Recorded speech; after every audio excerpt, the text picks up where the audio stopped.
जिस दिन से चला हूं मेरी मंजिल पे नजर है। जिस दिन से चला हूं मेरी मंजिल पे नजर है। इन आंखों ने कभी मील का पत्थर नहीं देखा। ये फूल मुझे कोई विरासत में मिले हैं। तुमने मेरे कांटों भरा बिस्तर नहीं देखा। जैन साथियों, उम्मीद करता हूँ आप लोग सभी बेहतर होंगे। लेकिन आज हम लोग जो यहाँ पे एक छोटे से, शायद इसको प्रोग्राम कहना भी अच्छा नहीं होगा कि ये दिन कोई खुशी का दिन नहीं है हमारे लिए। एक तरीके से काला दिन है ये। इस दिन हमारे वीर शहीद भगत सिंह, सुखदेव और राजगुरु को फांसी दी गई थी। और इस कार्यक्रम को एक तरीके से आप लोगों के सामने हम लोगों ने इस वजह से रखा हुआ है कि हम लोगों को ये जानकारी होनी चाहिए कि क्यों इन लोगों ने हंसते हंसते फांसी को कबूल कर लिया।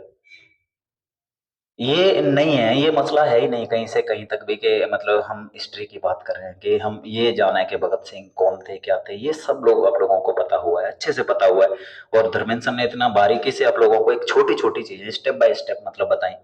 और उसके बाद जो आज की वर्तमान परिस्थिति है उनको राजवीर सर ने मतलब ऐसा वाला मामला बना के, मैं सोच रहा था कि मैं बोलूंगा क्या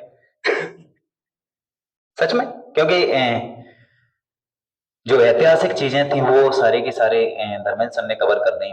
और जो वर्तमान परिस्थितियां थी उनको राजवीर सर लपेट ले गए। मेरे लिए छोड़ा क्या। अब अब बात करते हैं भविष्य की। थोड़ा सा मैं बता देता हूं आप लोगों को। धर्मेंद्र सर एक अच्छे विद्यार्थी, एक अच्छे शिक्षक, एक अच्छे वक्ता, और उसके साथ साथ मैं आप लोगों को बता दूं कि एक अच्छे समाज सेवी हैं। राजवीर सर से तो आप पहले से परिचित हो।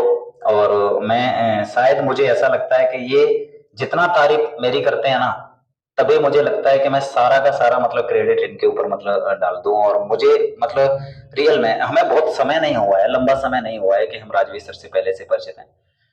लेकिन वही वाला मामला है कि मिलते तो सुबह से शाम तक हजारों से हैं, लेकिन मन मन कितने लोगों से मिलते हैं, ये मामला है पूरा का। तो राजवीर सर के अंदर वो काबिलियत है रियल में।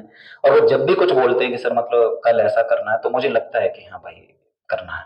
मतलब मैं ये नहीं सोचता 1% का नहीं करना है, क्योंकि मतलब सोचना नहीं होता उस पर, बस करना होता है।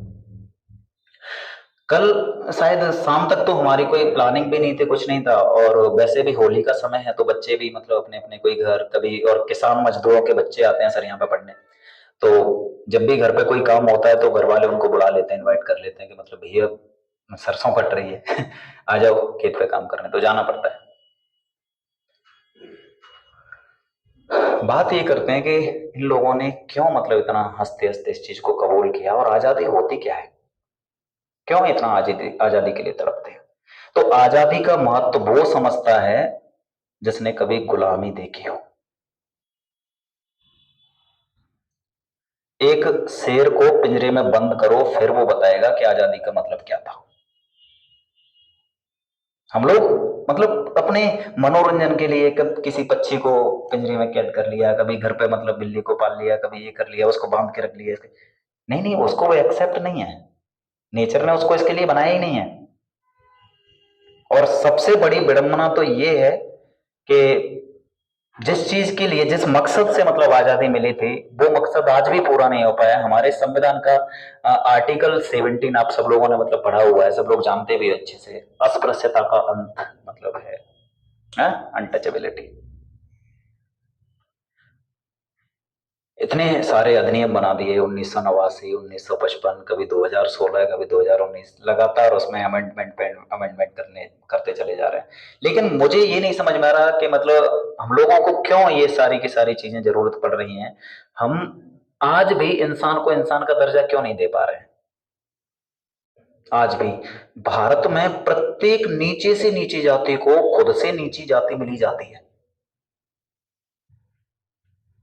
नीची से नीची जाति मतलब कोई नीची जाति होती नहीं। मैं क्या बोल रहा हूं, मैं ये बोलना चाह रहा हूं कि मतलब एक जाति दूसरी को नीचा दिखाएगी, दूसरी दूसरी को दिखाएगी, दूसरी तीसरे को दिखाएगी, लेकिन कभी ऐसी कंडीशन बनेगी ही नहीं कि मतलब भैया हम इंसान है और हम समान है। कुत्तों को बेड पे लेटाएंगे, कुत्तों को गाड़ी में घुमाएंगे, जानवरों को सिर पे बिठाएंगे, गाय को माता बोलेंगे, बैल को पिताजी बोलेंगे, सांड को क्या बोलेंगे मुझे नहीं पता, सब बोलो भाई, बिल्कुल अच्छी बात है, मैं क्या मतलब मना कर रहा हूं, लेकिन इंसान को इंसान नहीं बोलेंगे। समझ में आ रहा है ना कुछ बोल रहा हूं? ये जिस इंसान की हम बात कर रहे हैं, ये सच में मतलब क्या ही बोलूं मैं, इतनी कम उम्र में किसी इंसान के इतने अच्छे विचार कैसे हो सकते हैं। आप लोगों ने शायद इनका एक नोवेल पढ़ा होगा कि मैं नास्तिक क्यों हूं। उसको पढ़ोगे तब आपको समझ में आएगा कि इन्होंने क्यों बोला कि मैं नास्तिक क्यों हूं। मैं आप लोगों से दो चार प्रश्न है सिंपल सिंपल से, मतलब इसको निगेटिव तो मैं भोलेनाथ को मतलब बहुत मानता हूँ, भोले बाबा को मानता हूँ। लोग सोचते हैं कि सर बड़े आस्तिक हैं, सर बड़े पूजा पाठ में, तो मैं आप लोगों को बता देता हूँ, मैं किसी भी मंदिर में जाके ना तो कभी प्रसाद चढ़ाता, ना कोई पैसे चढ़ाता, ना मैं वहां पे जाके कोई पूजा पाठ करता, ना कुछ भी। मुझे भोले बाबा की कुछ बातें पसंद हैं, कुछ उनकी क्वालिटी हैं जो मुझे अट्रैक्ट करती है, जो मुझे खींच ले जाती हैं। उनमें सबसे पहली क्वालिटी है समानता की। वो सारे के सारे देवताओं को जब उठाओगे तो जब भोलेनाथ पे जाके आपकी बात टिकेगी तो आपको समझ में आएगा कि यार ये तो भगत सिंह, इनको मान सकते हैं, कोई दिक्कत नहीं है। पता है क्यों? किसी को सोना चाहिए, किसी को चांदी चाहिए, किसी को शेर पे बैठना है, किसी को घोड़े पे बैठना है, किसी को रथ चाहिए, किसी को मकान चाहिए, किसी को ये चाहिए। कभी भोले बाबा का सुना है आपने? देखना, समानता दिखेगी आप लोगों को। वो उन चीजों को मतलब लेके आएंगे, शोषितों के, वंचितों के, पिछड़ों के, जिनका कोई नहीं, उनके भोलेनाथ। उन्होंने कभी नहीं भेदभाव किया कि ये राक्षस है, ये देवता है, ये है, ये वो है। और जिनको हम देवता बोल रहे हैं, हम बोल रहे हैं इंद्र, देवताओं के हेड। और जो देवताओं के हेड हैं वो बलात्कार कर रहे हैं। अहिल्या का नाम सुना होगा आप लोगों ने। जो देवताओं के हेड है वो क्या कर रहे हैं?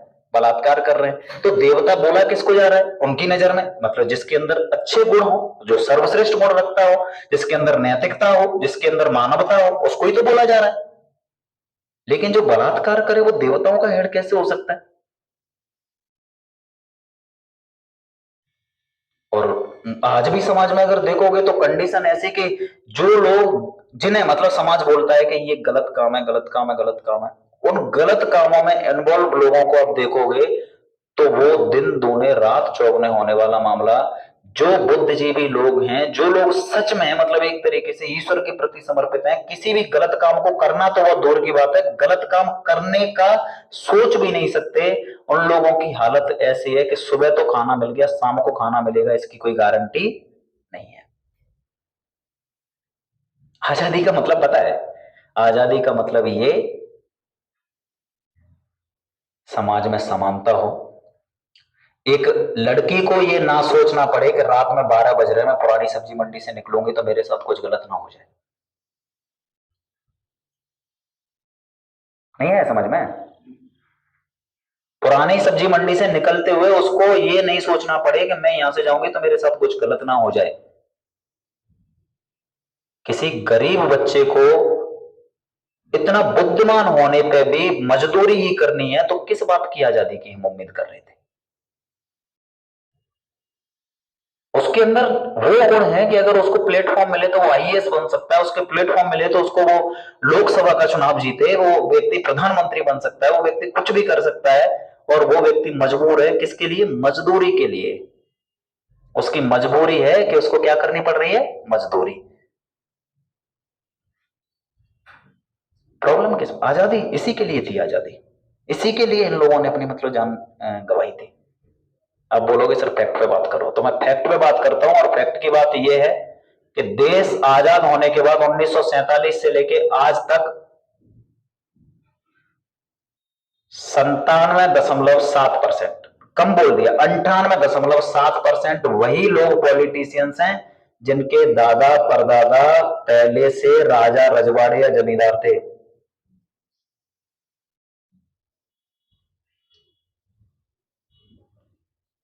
मूवी देखी होगी आपने, आनंद सुपर 30, मतलब एक कोचिंग चलाते हैं आनंद सर, बिहार वाले, बहुत बहुत प्रसिद्ध व्यक्ति हैं, बहुत सुपर लेवल। और उन्होंने मतलब शिक्षा के क्षेत्र में बहुत लेवल पे योगदान दिया है। और बहुत सारे लोग हैं ऐसे। लेकिन मैं उस मूवी का जो डायलॉग आप लोगों ने मतलब सुना होगा कई बार, कि अब राजा वो नहीं होगा जो राजा का बेटा होगा, राजा वही होगा जो इसका हकदार होगा। लेकिन ये सिर्फ फिल्मों में है। सच्चाई तो माजी द माउंटेन मूवी देखी है आपने? सच्चाई तो वो है, देखिए ना दशरथ मांझी। मतलब जो ठाकुर साहब दशरथ मांझी अगर मूवी देखी हुई है तो उसमें पहले उसको मार पीट के भगा दिया जाता है, वो शहर में रहता है, उसके बाद मतलब आजादी मिल जाती है, उसमें लिखा होता है कि भैया अब समानता आएगी। वो व्यक्ति जब लौट के आता है गांव में तो वो अपना शहर वाला मतलब गेटअप में आया बच्चा। अब शहर वाले गांव वाले लोग हैं तो उसको थोड़ा सा, अच्छा भैया कौन कोई शहरी बाबू आया हुआ है, तो उससे मतलब बढ़िया से मतलब बोलते हैं बताओ बच्चों। उसने आके मतलब पैर छू बढ़िया। जैसे ही उनको ये पता चलता है कि ये तो उनका लड़का है और उस निम्न जाति का लड़का है, तो वो उसको पीटते हैं, इतना पीटते हैं कि उसके कपड़े बड़े फाड़ फोड़ के फेंक देते हैं। और ये घटनाएं आपको आए दिन आज भी देखने के लिए मिलते हैं। आज भी सर बोल रहे थे कि सर मतलब आपने एक चीज का मतलब काम किया है, तो सर ये सच्चाई है कि हमारे क्लासेस का कोई बच्चा ऐसा नहीं हो सकता कि वो कहीं पे आपको अनुशासनहीनता में मतलब मिले। दूसरी कंडीशन ये कि यहाँ पे बैठा हुआ कोई बच्चा ये नहीं मतलब बोलता कि मैं जाति से ये हूँ वो हूँ। क्यों? जब मुझे कोई मेरा नाम पूछ रहा है कि सर आपका नाम क्या है, तो मैं बोल देता हूँ रुद्राक्ष। फिर वो जानबूझ के आके बोलते हैं सर आगे क्या है, पूरा हो गया। अब इसमें रुद्राक्ष वैसे ही इतना तुमसे नाम तक नहीं लिया जा रहा है ना, वैसे ही इतना कठिन सा नाम है, अब उसमें भी तुम आगे और जोड़ रहे हो। आगे क्या जोड़ू मैं इसमें? अच्छा सीधा बोल दो ना, जाति बताओ। नहीं, लेकिन वो जाति नहीं बोलते, क्या बोलते मतलब बड़ा अच्छा सा मतलब बोलते हैं सर पूरा नाम बताओ। अधूरा क्या था इसमें? क्या अधूरा था? जब मैं बोलता हूं इंडियन तो पता है क्या बोलते हैं, तो हम क्या पाकिस्तानी है? मैंने कहा बोला तुम पाकिस्तानी है? तुम पाकिस्तानी नहीं हो, लेकिन तुम इंडियन भी नहीं हो। जो हमारे देश की जो मूल भावना है उसको ही नहीं समझते तुम। हमारे देश की मूल भावना पता है क्या है? हमारा जो संविधान है वो संविधान बोलता है कि हमारा देश धर्मनिरपेक्ष है। और धर्मनिरपेक्ष देश का मतलब होता है कि यहाँ पे सभी धर्मों को समानता दी जाएगी। देश का कोई धर्म नहीं है, व्यक्ति का अपना धर्म हो सकता है, व्यक्ति मतलब किसी भी धर्म को माने। और सबसे बड़ी बात ये कि सम्मान भी किया जाएगा उस कंडीशन में। मैं तो बोलता हूँ मेरा क्षेत्र गोत्र जाति धर्म जो भी है वो सब में क्या है, मेरा देश है। मैं देश, ये जो दिखावे का देश प्रेम नहीं है जो आज चल रहा है, वो दिखावे के देश प्रेम की बात नहीं कर रहा हूं मैं कि खुद ही शहर में आग लगवाओ और फिर खुद 5-5 लाख रुपए जाके उन्हीं के वोट ले लो। उस देश प्रेम की बात नहीं कर रहा हूं मैं, उस देश प्रेम की बात कर रहा हूं जिस देश प्रेम के लिए अगर सबसे पहला तो काम यही है कि ईमानदारी से अपने काम को किया जाए। सबसे पहला देश प्रेम तो यही है। अगर तुम लोग अच्छे से, मैं तुमसे ही बोल रहा हूं ना, मैंने बोला ना देखो भगत सिंह के बारे में जो बताना था वो बता चुके, आ रहा है समझ में? और वर्तमान की परिस्थितियां थी वो सारी की सारी चीजें मतलब बता चुके हैं। मैं उस पर डिस्कस करूंगा ही नहीं बिल्कुल भी, क्योंकि वो इतना बता चुके हैं कि उस पर कुछ बचा नहीं है बोलने के लिए। मैं तो तुमसे ये बोल रहा हूं कि भविष्य क्या होगा हमारा। मैंने तुमसे बोला कि अभी जो वर्तमान की स्थिति है वो ये है कि 98.7% लोग, 98.7% लोग राजनीति में अभी भी वंशानुगत वाला सिस्टम चल रहा है। बस दिखावे का लोकतंत्र चल क्या रहा है, वंशानुगत सिस्टम। किसी भी मतलब जो बड़ा नेता हो उसका लड़का है, मतलब उसकी लड़की का लड़का है, उसका ये है वो है, कोई खड़ा हो जाए बस चुनाव में, आप चाहे कितने भी मतलब टैलेंटेड से टैलेंटेड बने रहो आपको वोट नहीं मिलेंगे। लेकिन इसमें गलती उनकी है या गलती हमारी है? गलती हमारी है। गलती किस, कौन सी गलती पता है? क्योंकि हमारे पिताजी हमारे ऊपर विश्वास नहीं करते, उस नेता के ऊपर विश्वास करेंगे। वो बोलेंगे अरे वो बड़ा नेता था, उनका लड़का है वो, तुम क्या मतलब उनके, वो खुद ही रोक देंगे हमें, तुम क्या चुनाव लड़ रहे हो? प्रॉब्लम किसकी है? जागरूकता की। प्रॉब्लम किसकी है? जागरूकता की। तो ये जागरूकता कैसे आएगी? जागरूकता तो तब आएगी जब पहले शिक्षा आए। और शिक्षा आप लोग अगर क्वालिटी वाली लोगे तो मतलब जागरूकता आ जाएगी। और अगर आप क्वांटिटी के पीछे भाग रहे हो तो फिर शिक्षा नहीं मिलेगी आप लोगों को। क्योंकि आप तो मतलब इस कंडीशन में रहते हो कि ए प्लस बी का होल स्क्वायर पता चल जाए। ए प्लस बी के होल स्क्वायर का कहां प्रयोग होता है ये आपने सोचा ही नहीं कभी। आ रहा है समझ में? अकबर पढ़ना है, अकबर के पापा का नाम ये है, क्यों पढ़ना है? क्योंकि पेपर में आएगा। अकबर की नीतियां क्यों थी, उस समय की परिस्थितियां क्या थी, और उस समय पे उन्होंने क्या डिसीजन लिए, और उस परिस्थिति में उन्होंने जो डिसीजन लिए वो सही थे या गलत थे, कि आज की परिस्थिति में वो डिसीजन लेंगे हम सही रहेंगे या नहीं रहेंगे। इतिहास में पढ़ते हैं हम। किसी व्यक्ति ने कोई डिसीजन उस समय पे लिया, उसका इंपैक्ट क्या हुआ था, मोहम्मद बिन तुगलक ने डिसीजन लिया था नोटबंदी का, और मोहम्मद बिन तुगलक का क्या हुआ था आप लोगों को पता हुआ, नरेंद्र मोदी ने डिसीजन ले लिया नोटबंदी। लेकिन उस समय की जनता में और आज की जनता, मुझे लगता है उस समय की जनता ज्यादा बेहतर थी। समझ गए ना मैं जो बोलना चाह रहा हूं भाई? मतलब वो पता नहीं, एक कहावत सी, मतलब हो सकता है कि इस चीज को आप मतलब मैं तो बोल देता हूं, मुझे कोई दिक्कत नहीं होती। जिस जगह से चलने में समझदार व्यक्ति 1000 बार सोचता है, चलने में मूर्ख वहां पे सरपट दौड़ लगाता है। ये कौन से डिसीजन है, विद इन सेकंड डिसीजन ले रहे हो उनमें। आपको पता हुआ है जो नोटबंदी वाले डिसीजन पे, किसी की बेटी की शादी है 4 दिन बाद, और उसको बेचारे को लाइन में लगना पड़ रहा है 2000 रुपए के लिए, और किसी की कंडीशन तो ऐसी है कि उसको मतलब 2000 मिले ही नहीं, उसकी बेटी की शादी कैंसिल हुई, उसने फांसी लगा ली।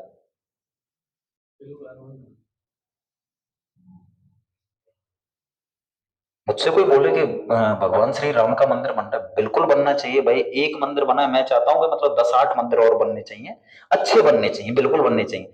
लेकिन मैं चाहता हूं कि उसी लेवल पे हॉस्पिटल भी बने, उसी लेवल पे मतलब क्या बोलते हैं, स्कूल भी बने। कम से कम ये कंडीशन नहीं होनी चाहिए कि अच्छा कौन से स्कूल से पढ़ गया, सरकारी से पढ़ेगा, तभी तो कंडीशन ऐसी है, वो प्राइवेट से पढ़ता है, कॉन्वेंट से पढ़ता है, क्यों? सरकारी स्कूल में जाने से पहले, सरकारी स्कूल में अगर आप जाओ कभी, तो आप लोगों को पता चलेगा वहां पे किसी भी गवर्नमेंट जॉब वाले मतलब व्यक्ति के बच्चे नहीं पढ़ते मिलेंगे, किसी राजनीतिक व्यक्ति के बच्चे नहीं पढ़ते मिलेंगे, किसी पैसे वाले व्यक्ति के बच्चे पढ़ते नहीं मिलेंगे। आप लोगों को वहां पे बच्चे कौन से मतलब मिलते हैं? गवर्नमेंट बिल्डिंग में आपने मतलब हजारों करोड़ों रुपए मतलब खर्च किए, लेकिन वहां पे बच्चे कौन से पढ़ते हैं?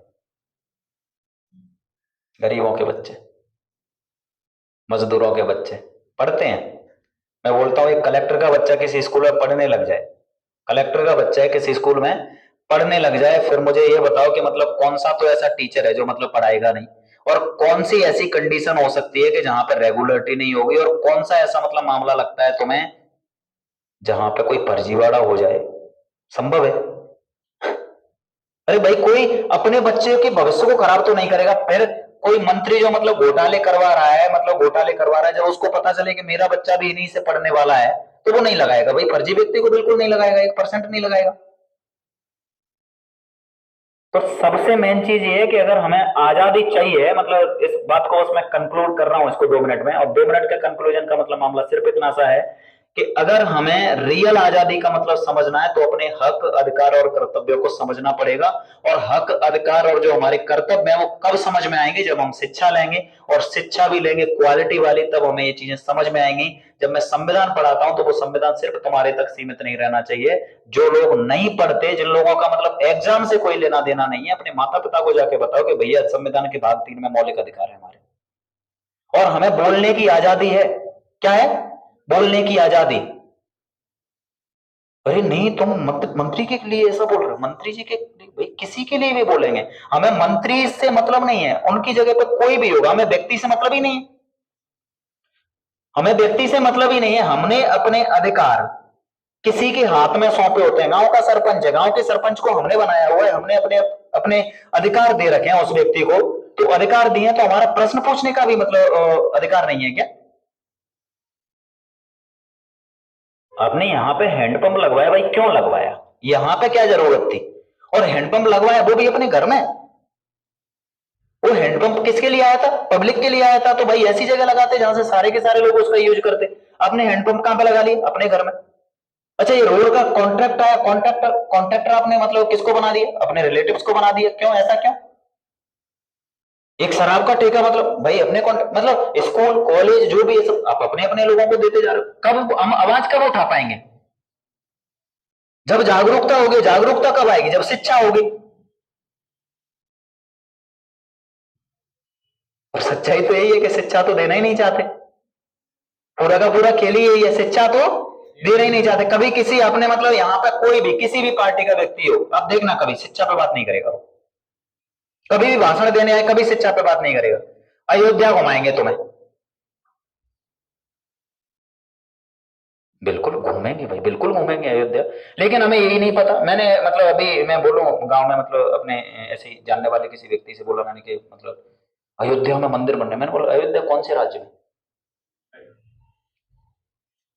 नहीं पता। सोचो, अयोध्या कौन से राज्य में, ये नहीं पता। अयोध्या में मंदिर बन रहा है, इससे मुसलमानों का ये हो जाएगा, अब हिंदू धर्म में ऐसा हो जाएगा, वैसा हो जाएगा।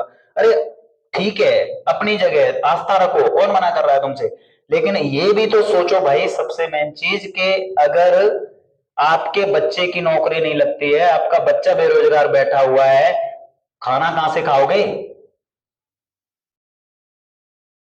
घर में 50 लोग हैं, एक की भी कोई नौकरी नहीं, नाम मात्र की भी। सबसे बड़ी बात, घर में मतलब जमीन कितनी रह गई है, किसी के पास 2 बीघा, किसी के पास 1 बीघा, और अधिकतर लोग तो ऐसे हैं जो मतलब खेती और मजदूर हैं। खेती और मजदूर हैं, और खेती और मजदूर का मैं क्यों मतलब बात कर रहा हूं, उसका जिक्र इस वजह से कर रहा हूं कि अगर जैसे अभी ओले पड़ गए, सीपरी अशोकनगर वाला आपने मतलब एरिया देखा होगा, ओले पड़ गए, अब वहां पे जो पैसा है वो पैसा किसको मिलेगा? खेती के मालिक को। उस खेती और मजदूर को तो कुछ भी नहीं, शून्य हो गया, उसका पूरा का पूरा खेल खत्म हो चुका है। अब बस इतना सा सोचो कि उसने जो मेहनत की, पूरी साल भर मेहनत की, वो तो जीरो वैसे ही हो गई थी। अब उसके पास खाने के लिए कोई मतलब चारा नहीं है। बिहार में एक जाति है मूसहर। कौन सी जाति? मूसर। पता है उसका नाम क्या पड़ा है? मूसर। मूसर बोला जाता है चूहा को। और बिहार बिहार में 2 तबके हैं, एक उच्च वर्ग और एक निम्न वर्ग। मध्यम वर्ग मतलब दिखाई नहीं पड़ता। उच्च वर्ग में उसको बोल रहा हूं जिसके पास बहुत ज्यादा पावर है, जो संसाधन इकट्ठे कर रखे हैं। और निम्न वर्ग या निम्न जो बिल्कुल मतलब जिसको मैं ये बोलूं दबा कुचला मतलब जो वर्ग है, बहुत बड़ी संख्या है उसकी। और उसकी कंडीशन ऐसी है कि वो इनके खेतों में मतलब काम कर, आपने सुना हुआ है कई बिहार के मतलब लोगों को, कहीं तो आप ये सुनते हो कि बिहार में से IAS IPS ये वो, शिक्षा में ऐसा वैसा, आनंद सर ये वो सर। भाई बिल्कुल सही बात है, लेकिन कभी आपने ये नहीं सुना कि बिहार का व्यक्ति 150 रुपए में पूरे दिन मजदूरी कर देता है? लोग चाहते हैं कि मजदूर आए तो भैया उड़ीसा से आ जाए, बिहार से आ जाए, पश्चिम बंगाल से आ जाए। क्यों? कोई तो मतलब बात होगी। और आप बिहार का इतिहास उठा के देखो तो वो इतना स्वर्णिम इतिहास है। अब पश्चिम बंगाल का पूरी क्रांति, जिस क्रांति की हम बात करते हैं, या हम जिस बुद्धिजीविता की हम बात करते हैं, तो वो पूरा का पूरा खेल बंगाल का था। मैं आपको इंटरप्ट करना चाहूंगा सर इसमें। तो भगत सिंह जी के बारे में हमने बताया कि 1928 में जब अंग्रेजों ने बहुत सारा ऐसा दबाव डाला, तो वो पंजाब से बंगाल गए थे। तो बंगाल ले जाने वाली जो एक महिला व्यक्ति थी, दुर्गा भाभी, क्रांतिकारी थी, तो वहां उन्होंने सहयोग किया इनका पूरा काम। मैं समझ रहे हो मतलब, जड़ जो है पहली क्रांति मतलब रविन्द्रनाथ टैगोर, सुभाष चंद्र बोस, मतलब कितने सारे लोग जो एक से एक बुद्धिजीवी, मतलब कहां से? बंगाल। मैंने बोला ना सबसे, लेकिन आज स्थिति बद से बदतर स्थिति, चाहे बिहार हो, चाहे उड़ीसा हो, चाहे मैं बंगाल, पूरा बांग्लादेश की बात कर रहा हूं, वो पूरा उस समय पे अपना ही था सब। बंगाल, पश्चिम बंगाल, ये पूरा। अब आज की स्थिति देखो, उस समय की स्थिति देखो। लेकिन मैं मतलब फिर बोल रहा हूं कि जमीन तो बढ़ेगी नहीं, जनसंख्या तो बढ़ेगी, लेकिन जैसा कि राजवीर सर ने बताया कि 1% लोग 40% पे मतलब कब्जा किए हुए हैं। अब सिंपल सी बात समझो कि मैं अगर बोलूं तुमसे कि 5% लोग 95% संपत्ति के हकदार मालिक बने बैठे हैं, और 95% लोगों पे कितनी संपत्ति है? 5% लोग। मतलब ऐसे समझो कि 100 लोगों के पास 100 रुपए हैं और 100 लोग हैं, तो 5 लोगों के पास 95 रुपए और 95 लोगों के पास 5 रुपए। जब हम अपनी पर कैपिटा इनकम की बात करते हैं कि मतलब भाई देश की पर कैपिटा इनकम है वो इतनी बढ़ गई है, 1.5 लाख के आसपास पर कैपिटा इनकम है। इसमें मुकेश अंबानी की भी शामिल है, इसमें अडानी की भी शामिल है, इसमें टाटा रतन टाटा की भी इनकम शामिल है, मतलब इसमें सारे के सारे जो उद्योगपति हैं उनकी भी इनकम शामिल है। और तब जाके जब डिवाइड करते हो जनसंख्या से तब इतना निकल रहा है। तो अब सोच के देखो कि इसमें 20 से 25 लाख लोग तो ऐसे हैं भारत में जिन्हें सुबह खाना मिल जाता है, शाम के खाने की कोई गारंटी नहीं है। और इसमें कम, अब जब हम लिटरेसी की बात करते हैं तो बोलते हैं कि 74% 75% लिटरेसी है भारत में। क्वालिटी वाली जब लिटरेसी की बात आएगी ना, तो बड़ी मुश्किल से 10 से 15% लिटरेसी निकलेगी, नहीं तो नहीं निकलेगी। लिटरेट किसको बोला जाता है पता है? जो साइन कर देता है। और वो भी साइन पता है कैसे करता है? बोलता है पहले ऐसे लाइन खींच दे, फिर ऐसे करता है, उसको बोला जाता है लिटरेट है। समझ में आ रहा है? जिसको ये नहीं पता चल रहा है कि वो साइन कैसे कर रहा है, उसको क्या बोला जा रहा है? लिटरेट। लेकिन फिर मैं बोल रहा हूं लास्ट में जाके इसकी जो जड़ है, वो जड़ मतलब ऐसी वाली कंडीशन है, वो कहावत सुनी है तुमने?